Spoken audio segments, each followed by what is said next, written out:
Group number? Pag-asa sa gitna ng pagsubok. Sa bawat umaga, bago sumikat ang araw, bumabangon ako, pilit inaabot ang kamay. Kamay ng pag-asa sa gitna ng dilim. Ngunit paano lalaban kung puso'y naninimlim?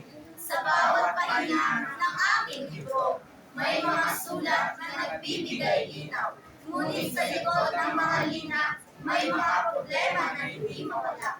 Kahit mahirap, kailangan tiisin ang pagsubok na kailangan harapin.